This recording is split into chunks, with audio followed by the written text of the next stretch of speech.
شادی شدہ عورت مرد کے اوپر سوار ہو کر ہم بستری کرنا کیوں پسند کرتی ہے؟ السلام علیکم ناظرین، امید کرتی ہوں آپ سب لوگ خیریت سے ہوں گے۔ تک میرے چینل کو سبسکرائب نہیں کیا تو جلدی سے سبسکرائب کیجیے اور ساتھ میں موجود بیل آئیکن کو پریس کیجیے تاکہ میری آنے والی تمام نئی ویڈیوز کی نوٹیفیکیشن آپ تک بآسانی پہنچ سکے اور آپ کوئی بھی ویڈیو مس نہ کر سکے۔ تو چلیے ویڈیو کو شروع کرتے ہیں۔ آج کی اس ویڈیو میں میں آپ کو بتاؤں گی کہ دوستو، جب بھی کوئی عورت ہم بستری کرنا چاہتی ہے تو وہ چاہتی ہے کہ مکمل طور پر لذت اور سکون حاصل کر سکے۔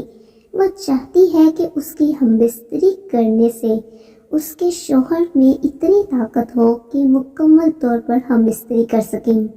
اس کے ساتھ ساتھ وہ یہ بھی چاہتی ہے کہ اس کے من پسند طریقے کے ساتھ اس کے ساتھ ہم بستری کی جائے۔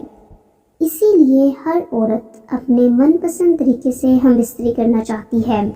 اس کے لیے یہ ضروری نہیں ہے کہ ہر شادی شدہ عورت سواری کرنا ہی پسند کرتی ہے۔ کچھ شادی شدہ عورتیں لیٹ کر ہم بستری کرنا پسند کرتی ہیں تو کچھ کھڑے ہو کر ہم بستری کرنا پسند کرتی ہیں۔ اسی طرح کچھ گوری بن کر پڑھنا پسند کرتی ہیں۔ اسی طرح کچھ لڑکیاں ٹانگیں اٹھا کر کرنے میں زیادہ لذت محسوس کرتی ہیں۔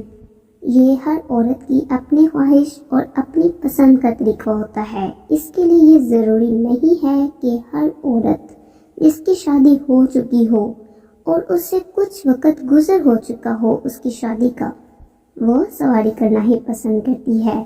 یہ اس کی اپنی خواہش ہوتی ہے کہ اس نے کس طریقے سے جو ہے وہ زیادہ لذت اور سکون حاصل کرنا ہے۔ تو ناظرین، یہ تھی آج کی ویڈیو۔ امید کرتی ہوں آپ کو یہ ویڈیو پسند آئی ہوگی، تو ویڈیو کو لائک کرنا مت بھولیے گا۔ تو چلیے ملتے ہیں کل اس سے اچھی ویڈیو کے ساتھ، تب تک کے لیے اللہ حافظ۔